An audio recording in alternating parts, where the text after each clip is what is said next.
കഥ ആരംഭിക്കുന്നത് ഒരു ലോക്കൽ ബോക്സിംഗ് റിംഗിൽ നിന്നുമാണ്. അവിടെ റോക്കി എന്നൊരു യുവാവുണ്ടായിരുന്നു. റോക്കി തന്റെ എതിരാളിയായ സ്പൈഡറിനൊപ്പം അന്ന് ബോക്സിംഗ് മത്സരത്തിൽ ഏർപ്പെട്ടുകൊണ്ടിരിക്കുകയാണ്. റോക്കി മികച്ചൊരു ഫൈറ്ററാണെന്ന് അവിടുള്ള എല്ലാവർക്കും അറിയാം. ആ ക്ലബ് മാച്ചിൽ പൊതുവെ വാതുവെപ്പിന് വേണ്ടിയായിരുന്നു ഫൈറ്റ് നടക്കുക. അവർ തമ്മിൽ പോരാട്ടം നടന്നുകൊണ്ടേയിരുന്നു. റോക്കി വളരെ കൂളായി പൊരുതുന്നതിനിടയിൽ ആദ്യ റൗണ്ട് അവസാനിച്ചു. റോക്കി ഇരുന്നപ്പോ ഒരു വ്യക്തി റോക്കിയുടെ അരികിൽ വന്ന് പറഞ്ഞു, നീ ജയിക്കും, ഞാൻ നിന്റെ പേരിൽ പണം വെച്ചിട്ടുണ്ട്. അത് കേട്ട് റോക്കിയും സന്തോഷിച്ചു. അവൻ വീണ്ടും പോരാടാൻ തുടങ്ങി. അവർ തമ്മിൽ പോരാട്ടം പുരോഗമിക്കുമ്പോ റോക്കി തന്നെക്കാൾ ശക്തനായി മാറുന്നത് സ്പൈഡർ കണ്ടു. അതോടെ അയാൾ തെറ്റായ രീതിയിൽ ഒരാക്രമണം നടത്തി. അത് കണ്ട റോക്കിക്ക് കടുത്ത ദേഷ്യം വന്നു. അതുവരെ ശാന്തനായി പൊരുതിക്കൊണ്ടിരുന്ന റോക്കി പിന്നീട് അങ്ങോട്ടേക്ക് പ്രഹരങ്ങളുടെ പെരുമഴ തീർത്തു. പെട്ടെന്ന് തന്നെ അവൻ സ്പൈഡറെ നോക്കൌട്ടും ചെയ്തു. പിന്നാലെ എല്ലാവരും സന്തോഷം പ്രകടിപ്പിക്കാൻ തുടങ്ങി. റോക്കി മറ്റൊരു മത്സരം കൂടി വിജയിച്ചിരിക്കുന്നു. തുടർന്ന് റോക്കി റെസ്റ്റ് റൂമിലെത്തുമ്പോ അവിടെ സ്പൈഡറും ഉണ്ടായിരുന്നു. നിന്റെ ഭാഗ്യം കൊണ്ടാ നീ ജയിച്ചത്, അല്ലെങ്കിൽ ഞാൻ നിന്നെ തോൽപ്പിച്ചേനെയെന്ന് സ്പൈഡർ റോക്കിയോട് പറഞ്ഞു. അപ്പോഴേക്കും അവിടുത്തെ പ്രൊമോട്ടർ എത്തി. അതിനുശേഷം അയാൾ റോക്കിയുടെ അരികിൽ ചെന്ന് പറഞ്ഞു, നീ ഈ മത്സരം വിജയിച്ചും കൊണ്ട് നിനക്ക് $65 കിട്ടേണ്ടതാണ്. എന്നാൽ എല്ലാ കട്ട് ഓഫുകൾക്കും ശേഷം നിനക്ക് ലഭിക്കുന്നത് ഇതാ $40 പക്ഷേ തനിക്ക് ലഭിക്കുന്ന പണം വളരെ കുറവാണെന്നും ഇത്രയും ചെറിയ തുക കൊണ്ട് ജീവിക്കുക വളരെ ബുദ്ധിമുട്ടാണെന്നും റോക്കിക്ക് അറിയാമായിരുന്നു. അത് കേട്ട് റോക്കി അവിടെ നിന്നിറങ്ങി ഒടുവിൽ ഓടി തന്റെ വീട്ടിലെത്തി. അവൻ വീടിനകത്ത് പ്രവേശിക്കുമ്പോ റോക്കിയുടെ വളർത്തുമൃഗങ്ങളെ നമ്മൾ കാണുന്നുണ്ട്. 2 ആമകളും ഒരു മീനുമാണ് അവനുള്ളത്. വീട്ടിൽ മറ്റാരും ഇല്ലാത്തതിനാൽ റോക്കി തന്റെ ഈ 2 ഓമന മൃഗങ്ങളോടും സംസാരിച്ചു. തന്റെ വളർത്തുമൃഗങ്ങളുടെ ഭക്ഷണം എടുത്തു വെച്ച ശേഷം അവൻ പരിശീലനം ആരംഭിച്ചു. ഒരു റിങ്ങിലെത്തിക്കഴിഞ്ഞാൽ എങ്ങനെ പരിശീലിക്കണം, എന്തു ചെയ്യണം എന്നവൻ മനസ്സിൽ കണ്ടു. പരിശീലനത്തിന് ശേഷം റോക്കി അവിടെയുള്ള ഒരു പെറ്റ് ഷോപ്പിലെത്തി. അവിടെയായിരുന്നു എഡ്രിയാൻ എന്നു പേരുള്ള ഒരു പെൺകുട്ടി ജോലി നോക്കിക്കൊണ്ടിരുന്നത്. റോക്കി എഡ്രിയാനെ ഇഷ്ടപ്പെടുന്നുണ്ട്. അതുകൊണ്ട് അവൻ അവളോട് സംസാരിക്കാനും തുടങ്ങി. എന്നാൽ എഡ്രിയാൻ അവളുടെ സ്വന്തം ലോകത്തായിരുന്നു. റോക്കി ഇങ്ങനെ അവളോട് ഒരുപാട് സംസാരിക്കുന്നത് അവൾക്കത്ര ഇഷ്ടപ്പെടുന്നില്ല. റോക്കി അവളോട് ഒന്നിനു പിറകെ ഒന്നായി ചോദ്യങ്ങൾ ചോദിച്ചുകൊണ്ടിരുന്നു. എന്നാൽ അവൾ യാതൊരു മറുപടിയും നൽകാതെ തലയാട്ടുക മാത്രമായിരുന്നു ചെയ്തത്. അല്പസമയത്തിനു ശേഷം അവിടുത്തെ കടയുടമയെത്തി. അവളോട് കടയുടെ പിന്നിലെ ഭാഗം വൃത്തിയാക്കാൻ ആവശ്യപ്പെട്ടു. അതോടെ റോക്കി അവിടെ നിന്നും ഇറങ്ങി. റോക്കി നേരെ പോയത് അവിടുത്തെ ഡോക്കിലേക്കായിരുന്നു. അവിടെ ഒരു പണമിടപാടുകാരനുണ്ടായിരുന്നു. പണം ഈടാക്കേണ്ട വ്യക്തിയെ കണ്ടതും റോക്കിയെ മനസ്സിലാക്കി അയാൾ അവിടെ നിന്ന് പായാൻ തുടങ്ങി. പക്ഷേ റോക്കി അവനെ പിടികൂടി പറഞ്ഞു, നീ കൊടുക്കാനുള്ള മുഴുവൻ പണവും വാങ്ങിയെടുക്കാൻ ഗേസി എന്നോട് പറഞ്ഞിട്ടുണ്ട്. നീ പണം തന്നില്ലെങ്കിൽ നിന്റെ വിരൽ ഞാൻ ഒടിക്കും. അത് കേട്ടതും ആ മനുഷ്യൻ തീർത്തും ഭയപ്പെട്ടു. അയാൾ റോക്കിക്ക് മുഴുവൻ പണവും എടുത്തു നൽകി. എന്നിരുന്നാലും അതിൽ കുറച്ച് പണം കുറവായിരുന്നു. അതുകൊണ്ട് തന്നെ ആ മനുഷ്യൻ റോക്കിയുടെ മുമ്പിൽ യാചിക്കാൻ തുടങ്ങി. റോക്കി അയാളോട് ദയ തോന്നി അയാളെ വിട്ടയക്കാൻ തീരുമാനിച്ചു. പക്ഷെ ആ മനുഷ്യൻ പറഞ്ഞു, നിന്റെ മുതലാളിയോട് നീ പറയുമ്പോ എന്റെ വിരലൊടിച്ചെന്ന് പറയണം. റോക്കി പക്ഷേ ഒന്നും മിണ്ടാതെ അവിടുന്ന് പോന്നു. തിരികെ ചെന്ന് റോക്കി ഗേസിയെ കണ്ടു. ഗേസി റോക്കിയോട് അതോടെ ദേഷ്യപ്പെടാൻ തുടങ്ങി. നീ എന്താ അയാളുടെ വിരലൊടിക്കാതിരുന്നത് എന്ന് ചോദിച്ചായിരുന്നു ഗേസിയുടെ ദേഷ്യം. അത് കേട്ട് റോക്കിക്കും ദേഷ്യം വന്നു. ഗേസി അടുത്തേക്ക് വന്ന് റോക്കിയെ മാറ്റി നിർത്തിക്കൊണ്ട് പറഞ്ഞു, ഞാൻ ഇവിടെ അനാഥാലയൊന്നും നടത്തുന്നില്ല. ആളുകൾക്ക് ഇങ്ങനെ പണം ദാനം ചെയ്യാൻ. അതുകൊണ്ടാ പണം പിരിച്ചെടുക്കാൻ ഞാൻ നിന്നെ അയക്കുന്നത്. നീ ഇതുപോലെ സൗമ്യമായി പെരുമാറിയ എന്റെ ബിസിനസ് തന്നെ പൂട്ടിപ്പോവും. നീ അവനെ പേടിപ്പിച്ച് അവന്റെ വിരല് തന്നെ ഒടിക്കേണ്ടതായിരുന്നു. ഇനി ഇത്തരം കാര്യങ്ങൾ ആവർത്തിച്ചു പോവരുത്. അതും പറഞ്ഞ് ഗേസി റോക്കിക്ക് കുറച്ച് പണം നൽകി. അവിടുന്ന് പോയി. ഗേസിയെ കണ്ട ശേഷം റോക്കി ജിമ്മിലെത്തി. റോക്കി പരിശീലനം നടത്തിയിരുന്ന ജിമ്മായിരുന്നു അത്. പക്ഷെ അവൻ തന്റെ ലോക്കറിന്റെ അടുത്തെത്തിയപ്പോ ലോക്കർ പൂട്ടിയിരിക്കുന്നതായി കണ്ടു. അത് തുറക്കാനും പറ്റുന്നില്ല. അവൻ ദേഷ്യം വന്ന് ആ ലോക്കറിന്റെ പൂട്ടടച്ചു. അപ്പോഴാണ് അങ്ങോട്ടേക്ക് അവിടുത്തെ കോച്ചായ മൈക്ക് വരുന്നത്. തന്റെ ലോക്കർ എന്തെങ്ങനെ പൂട്ടിയിരിക്കുന്നത് എന്ന് റോക്കി മൈക്കിനോട് ചോദിച്ചു. മൈക്കും ദേഷ്യത്തിൽ റോക്കി എതിരിട്ടു, നീ നാളുകളായി പണം തന്നിട്ട് അതുകൊണ്ടാ ഞാൻ നിന്റെ ലോക്കർ എടുത്ത് പൂട്ടിയത്. നീ ആകെ ഒരു തോൽവിയാണ്. മൈക്ക് തുടർന്നുകൊണ്ട് പറഞ്ഞു, കഴിഞ്ഞ ദിവസം നീ ഒരു ഫൈറ്റ് നടത്തിയിരുന്നല്ലോ, അതിലെങ്ങനെയോ നീ ജയിച്ചു. മൈക്ക് റോക്കിയെ അപമാനിച്ചുകൊണ്ടിരുന്നപ്പോ റോക്കി അവിടെ നിന്ന് ഇറങ്ങിപ്പോന്നു. അവിടെ നിന്നും ഇറങ്ങിയ ശേഷം അവൻ വീണ്ടും എഡ്രിയന്റെ അടുത്ത് പോയി അവളോട് സംസാരിക്കാൻ തുടങ്ങി. തന്റെ ലോക്കർ ജിം ഓണർ പിടിച്ചെടുത്ത കാര്യം മുതൽ തന്റെ അന്നത്തെ വിശേഷമെല്ലാം അവൻ അവളോട് പറഞ്ഞു. എന്നാൽ ഇത്തവണയും അവൾ യാതൊരു മറുപടിയും നൽകുന്നില്ല. അതോടെ റോക്കി അവിടെ നിന്നും തിരിച്ചു പോന്നു. അവൻ നേരെ ബാറിലേക്കായിരുന്നു പോയത്. അവിടെ പോളി എന്നു പേരുള്ള ഒരു വ്യക്തിയുണ്ട്. പോളിയും റോക്കിയും സുഹൃത്തുക്കളുമാണ്. റോക്കിയും ഏഡ്രിയനും ഒന്നായി കാണണം എന്ന് പോളിക്ക് ആഗ്രഹമുണ്ട്. കാരണം റോക്കി ഒരു നല്ല പയ്യനാണെന്ന കാര്യമൊക്കെ പോളിക്കറിയാം. എന്നാൽ റോക്കി അവിടെ വെച്ച് പോളിയോട് പറഞ്ഞു, നിന്റെ സഹോദരി നിശബ്ദയായിട്ടാ ഇരിക്കാറുള്ളത്. ഞാൻ രാവും പകലും അവളോട് സംസാരിക്കാൻ ശ്രമിക്കുന്നുണ്ട്. പക്ഷെ അവൾ എന്നോട് ഒട്ടും തന്നെ മിണ്ടാറില്ല. എന്റെ ചോദ്യങ്ങൾക്കൊക്കെ അവൾ മൗനം പാലിക്കുകയാ ചെയ്യുന്നത്. അത് കേട്ട് പോളിക്ക് ദേഷ്യം വന്നു. അവൻ പറഞ്ഞു, അവൾക്കതേ 30 വയസ്സ് തികയാൻ പോവുകയാ. ദിവസം മുഴുവൻ അവളിങ്ങനെ വീട്ടിൽ വെറുതെ കിടക്കുവാണ്. അവളുടെ സ്വഭാവം തുടർന്ന ഇങ്ങനെ പോയ അവൾ ഒറ്റയ്ക്ക് മരിക്കുകയുള്ളൂ. നല്ലൊരു പയ്യനും അവളെ വിവാഹം കഴിക്കാൻ മുന്നോട്ട് വരില്ല. നീ എന്തായാലും അവളെ ഡേറ്റ് ചെയ്യാൻ ശ്രമിച്ചു നോക്ക്. പോളി തന്റെ സഹോദരിയെക്കുറിച്ച് ഇങ്ങനെ ചിന്തിച്ചുകൊണ്ട് അല്പസമയത്തിനു ശേഷം അവിടുന്നും പോയി. റോക്കി തുടർന്ന് TV കാണുകയായിരുന്നു. ടിവിയിൽ അപ്പോളോ ക്രീഡിനെ കാണിച്ചു. Apollo Creed heavyweight champion ആണ്. റോക്കി അപ്പോളോയെ വളരെയധികം ബഹുമാനിക്കുന്നുമുണ്ട്. അപ്പോളോ മഹാനായ ഒരു ഫൈറ്ററാണ് എന്ന് റോക്കി ആ സമയം പറഞ്ഞു. അപ്പോഴേക്കും അപ്പോളോ തന്റെ അടുത്ത ഫൈറ്റിന്റെ പ്രഖ്യാപനം നടത്തുകയായിരുന്നു. അത് കണ്ടുകൊണ്ട് റോക്കി ബാറിൽ നിന്നും പുറത്തിറങ്ങി. അവൻ നടന്നു പോകുമ്പോ ഒരു ചെറിയ പെൺകുട്ടി ചില ആൺകുട്ടികളോടൊപ്പം സിഗരറ്റ് വലിച്ചു പോകുന്നത് അവൻ കണ്ടു. അതിനാൽ റോക്കി ആ പെൺകുട്ടിയെ അവിടെ നിന്നും മാറ്റി നിർത്തി ഉപദേശിക്കാൻ തുടങ്ങി. ആ പെൺകുട്ടിയെ റോക്കിക്ക് മുമ്പേ അറിയാമായിരുന്നു. നീ ഇതൊന്നും ഇങ്ങനെ ചെയ്യരുത്, ഈ കൂട്ടുകെട്ടിപ്പോയ നിന്റെ ജീവിതം നശിച്ചു പോകും എന്നൊക്കെ അവൻ ആ കുട്ടിയെ ഉപദേശിച്ചു. എന്നാൽ റോക്കിയുടെ വാക്കൊന്നും ആ പെൺകുട്ടി കാര്യമാക്കുന്നുണ്ടായിരുന്നില്ല. റോക്കി ഒരു പരാജയമാണെന്നും അവൻ ഒന്നും ചെയ്യാൻ പറ്റാത്തവനാണെന്നും എല്ലായിടത്തും സംസാരമുണ്ടായിരുന്നു. അതുകൊണ്ട് ആ പെൺകുട്ടിയും അവനെ വിലവെക്കുന്നേയില്ല. റോക്കി എന്തായാലും ആ കുട്ടിയെ സുരക്ഷിതമായി വീട്ടിൽ കൊണ്ടുപോയി വിട്ടു. ആ പെൺകുട്ടി റോക്കിയോട് ഒന്നും പറയാതായിരുന്നു പോയത്. പക്ഷെ റോക്കി ഈ കാര്യങ്ങളൊക്കെ ശീലിച്ചു കഴിഞ്ഞതുകൊണ്ട് അവൻ അതൊന്നും മോശമായിട്ടെടുത്തതേയില്ല. അവൻ തന്റെ വീട്ടിലേക്ക് മടങ്ങി. കഥ വീണ്ടും അപ്പോളോ ക്രീഡിലേക്ക് തിരിയുന്നു. അപ്പോളോയുടെ മാനേജർ വന്ന് അയാളോട് പറഞ്ഞു, അടുത്ത ഫൈറ്റിനായി ഏർപ്പാടാക്കിയിരുന്ന ഫൈറ്റർക്ക് പരിക്കേറ്റു. അതിനാൽ അദ്ദേഹം പിന്മാറി. നമ്മൾ എത്രയും പെട്ടെന്ന് പുതിയൊരു ഫൈറ്ററെ കണ്ടെത്തണം. അത് കേട്ടതും അപ്പോളോക്ക് ദേഷ്യം വന്നു. എനിക്ക് ഏതു വിധേനയും ഫൈറ്റ് ചെയ്തേ പറ്റൂ. ഈ ഫൈറ്റിനായി ഞാൻ മാസങ്ങളുടെ തയ്യാറെടുപ്പ് നടത്തിയിട്ടുണ്ട്. ഉടൻ മാനേജർ പറഞ്ഞു, ഫൈറ്റിനായി നമ്മളും വലിയൊരു തുകയാ ചെലവഴിച്ചിട്ടുള്ളത്. വലിയൊരു തുക തന്നെ ഇതിലേക്ക് ഇറക്കിയിട്ടുമുണ്ട്. ഈ ഫൈറ്റ് നമുക്കൊരു തരത്തിലും ക്യാൻസൽ ചെയ്യാൻ പറ്റില്ല. പിന്നാലെ അവർ പ്രൊമോട്ടർമാരുമായി സംസാരിച്ച് മറ്റ് ഫൈറ്റർമാരുടെ സാധ്യതകൾ പരിശോധിച്ചു. പക്ഷേ ആരും തന്നെ ഫൈറ്റിന് യോഗ്യരായിട്ടുള്ളവർ ഉണ്ടായിരുന്നില്ല. എല്ലാവരും വിശ്രമത്തിലായിരുന്നു. അതോടെ അപ്പോളോ ആശങ്കപ്പെടാൻ തുടങ്ങി. സ്പോൺസർമാരിൽ നിന്നും മറ്റും അപ്പോളോ പണം പറ്റിയിരുന്നതിനാൽ അത് വലിയ നഷ്ടമാകുമോ എന്ന് അപ്പോളോ ഭയന്നു. ഉടൻ അപ്പോളോ തന്റെ ഒരു ആശയം മുന്നിലേക്ക് വെച്ചു. എന്തുകൊണ്ട് പുതിയൊരു പയ്യന് നമ്മൾ അവസരം നൽകിക്കൂടാ? ഈ ലോകം മുഴുവൻ വികാരഭരിതരായ ആളുകളാണ്.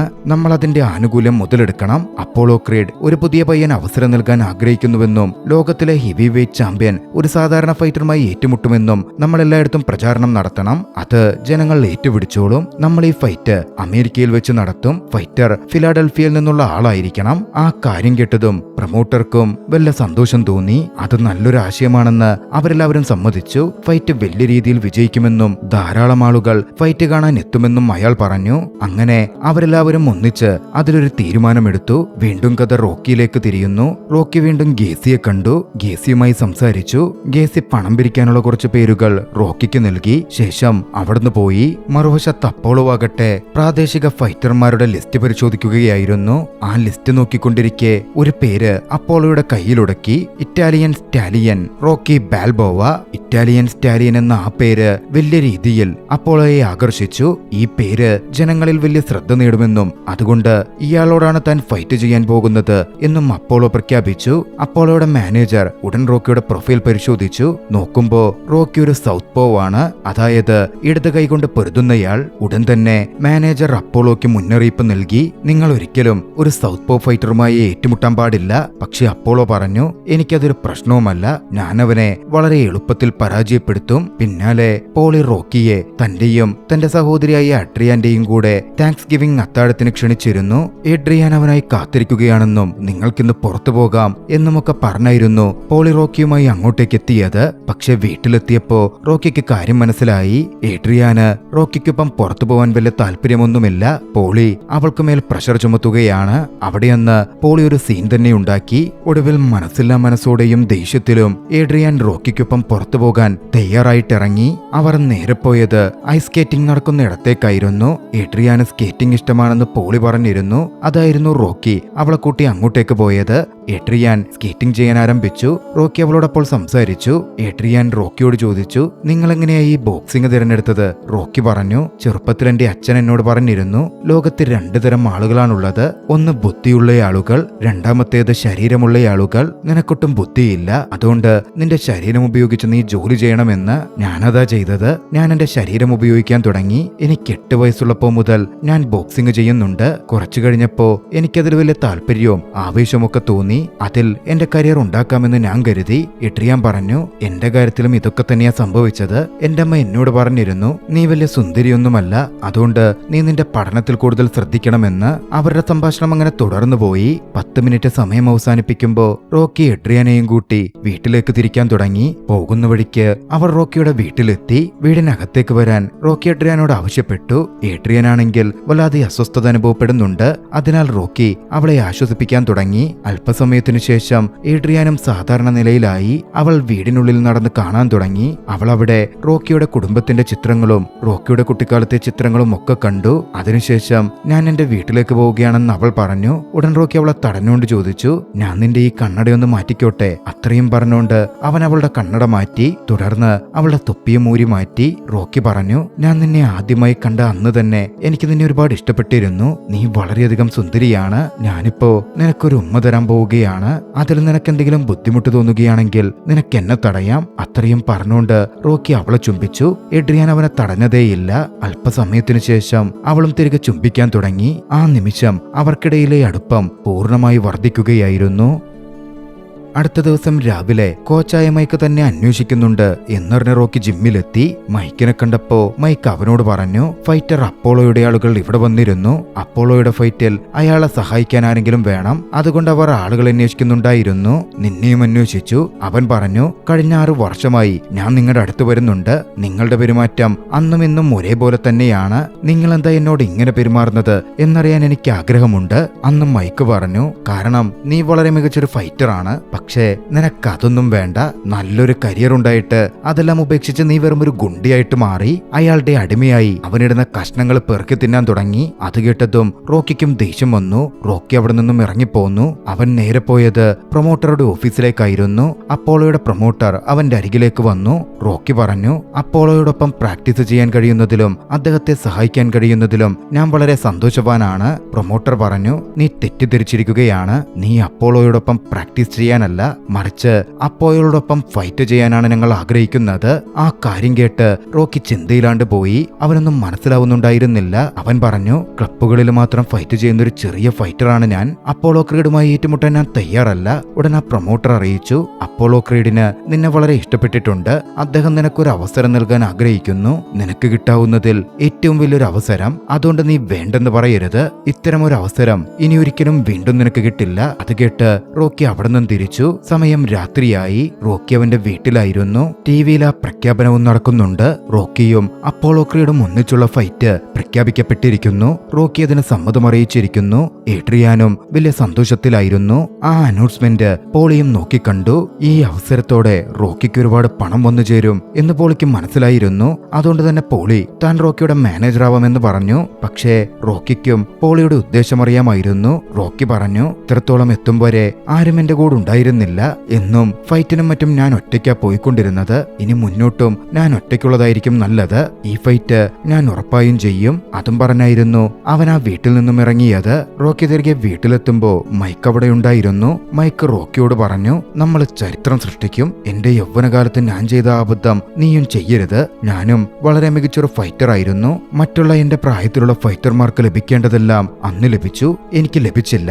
എനിക്കൊരു മാനേജർ ഇല്ലാതിരുന്നത് കൊണ്ടായിരുന്നു അങ്ങനെ സംഭവിച്ചത്. അതുകൊണ്ട് ഞാൻ നിന്റെ മാനേജർ ആവാൻ ആഗ്രഹിക്കുന്നു. എന്നാൽ റോക്കിക്ക് മിക്കിയോട് ഇപ്പോൾ കടുത്ത ദേഷ്യമുണ്ട്. അതിനാൽ അവൻ പറഞ്ഞു, സ്വല്പം മുമ്പ് നിങ്ങൾ എന്റെ ലോക്കർ പിടിച്ചെടുത്തു, എന്നെ ഒഴിവാക്കി, എന്നെപ്പറ്റി ഓരോ ദുഷ്ടത്തരം പറഞ്ഞു. എന്നിട്ടിപ്പോ നിങ്ങൾ എന്റെ മാനേജർ ആവാൻ ആഗ്രഹിക്കുന്നുണ്ടെന്ന് പറഞ്ഞു വരുന്നു. എനിക്ക് നിങ്ങളുടെ സഹായമൊന്നും വേണ്ട. അതും പറഞ്ഞ് റോക്കി മിക്കിയോട് ദേഷ്യപ്പെട്ടു. മിക്കി റോക്കിയോട് മാപ്പ് ചോദിച്ചു. പിന്നാലെ റോക്കി പറഞ്ഞു, എനിക്ക് അപ്പോളോയോട് ഈ ഫൈറ്റ് അവസരം വരുന്നതിന് മുമ്പ് ആരും എന്നെ ശ്രദ്ധിച്ചിരുന്നേയില്ല. എല്ലാവരും എന്നെ പരാജയമായിട്ടായിരുന്നു കണ്ടിരുന്നത്. ഇപ്പോ എല്ലാ കാര്യങ്ങളും മാറി മറിഞ്ഞിരിക്കുന്നു. നിരാശയോടെ മിക്കി അവിടെ നിന്ന് പോവാൻ തുടങ്ങി. പക്ഷേ താൻ പറഞ്ഞത് അല്പം കടുത്തുപോയെന്ന് റോക്കിക്ക് തോന്നി. മിക്കിയുടെ പിന്നാലെ ഓടിച്ച ചെന്ന് തനിക്ക് മിക്കിയുടെ സഹായം വേണം എന്ന് റോക്കി ആവശ്യപ്പെട്ടു. തന്നെ പരിശീലിപ്പിക്കാനും മിക്കിയോട് പറയുകയും ചെയ്തു. മൈക്ക് എന്ന മിക്കി റോക്കിയുടെ കോച്ചാവാൻ സന്തോഷത്തോടെ സമ്മതിച്ചു. അടുത്ത ദിവസം രാവിലെ മുതൽ റോക്കിയുടെ പരിശീലനം ആരംഭിച്ചു. തന്റെ സ്റ്റാമിന മികച്ചതല്ലെന്ന് റോക്കി ആദ്യമേ തിരിച്ചറിഞ്ഞിരുന്നു. അതുകൊണ്ട് തന്നെ അവൻ കൂടുതലായി കഠിനാധ്വാനം ചെയ്യാൻ തുടങ്ങി. ഇതിനിടയിൽ റോക്കിക്ക് വരാൻ പോകുന്ന പ്രശസ്തിയും പണവും ഒക്കെ കണ്ട് അത് വെച്ച് പണമുണ്ടാക്കാൻ പോളി കുറച്ച് ശ്രമിച്ചെങ്കിലും റോക്കി അതിനെയൊക്കെ അടിച്ചമർത്തി. തന്റെ റിലേഷൻഷിപ്പിലും ചെറിയൊരു ബ്രേക്ക് റോക്കി ഇട്ടു. കൂടുതൽ സ്റ്റാമിന കീപ്പ് ചെയ്യേണ്ടതുകൊണ്ട് ഏട്രിയാനിൽ നിന്നും അവൻ ചെറിയൊരു അകലം പാലിച്ചു. വീണ്ടും പോളി റോക്കിയെ മുതലെടുക്കാൻ മീഡിയക്കാരെ തന്റെ അടുത്തേക്ക് കൊണ്ടുവന്നു. റോക്കിക്ക് ദേഷ്യം വന്നെങ്കിലും അന്ന് റോക്കി അവനെ തള്ളിയില്ല. മീഡിയക്ക് മുമ്പിലെത്തി. നിങ്ങൾ കഠിനമായി പരിശീലനം ചെയ്യുന്നുണ്ടല്ലോ, നിങ്ങളുടെ സുഹൃത്ത് ഞങ്ങളോട് അങ്ങനെ പറഞ്ഞു, നിങ്ങൾക്കത് ഞങ്ങൾക്കായി കാണിച്ചു തരാമോ എന്നവർ ചോദിച്ചപ്പോ റോക്കി അവിടെയുള്ള ഒരു മാംസകഷ്ണത്തിന് നേരെ ഇടിക്കാൻ തുടങ്ങി. ആ ദൃശ്യം വൈകാതെ ടിവിയിൽ സംപ്രേക്ഷണം ചെയ്യപ്പെട്ടു. അത് കണ്ടപ്പോൾ ഇവിടെ മാനേജർ പറഞ്ഞു, ഈ പയ്യൻ വളരെ അപകടകാരിയാണ്, നമ്മൾ ഇവനെ ശ്രദ്ധിക്കണം. എന്നാൽ അപ്പോളോ അതിനൊക്കെ നിസ്സാരമായി കണ്ടതേയുള്ളൂ. താൻ അവനെ തോൽപ്പിക്കും എന്നായിരുന്നു അപ്പോളോ പറഞ്ഞത്. റോക്കി തന്റെ പരിശീലനം കഠിനമായി തുടർന്നുകൊണ്ടിരുന്നു. ഫൈറ്റ് അടുത്തു വരികയാണ്. ഫൈറ്റ് നടക്കുന്ന സ്റ്റേഡിയത്തിൽ റോക്കി എത്തി. അവനവിടെ ചുറ്റി നടക്കുമ്പോൾ പ്രൊമോട്ടറെ കണ്ടു. റോക്കി പ്രൊമോട്ടറോട് പറഞ്ഞു, നിങ്ങൾ അവിടെ പതിച്ച പോസ്റ്റർ തെറ്റാണ്, എന്റെ ഷോർട്സിന്റെ നിറം അതൊന്നുമല്ല. പ്രൊമോട്ടർ പറഞ്ഞു, അതുകൊണ്ട് ഒരു കുഴപ്പവുമില്ല. പ്രൊമോട്ടർ അവിടുന്ന് പോയി. എല്ലാരും തന്നെ തമാശയായി കാണുകയാണെന്നും താനൊന്നും അല്ലെന്നാണ് ആളുകൾ കരുതുന്നത് എന്നും റോക്കി തിരിച്ചറിഞ്ഞു. റോക്കിക്ക് വിഷമം തോന്നി. അവൻ പിന്നീട് തീരുമാനിച്ചു, ഇതുവരെ താൻ ഒന്നുമല്ലാതിരിക്കാം, പക്ഷേ ലോകത്തിൽ ആർക്കും എന്നെ തോൽപ്പിക്കാൻ കഴിയില്ല.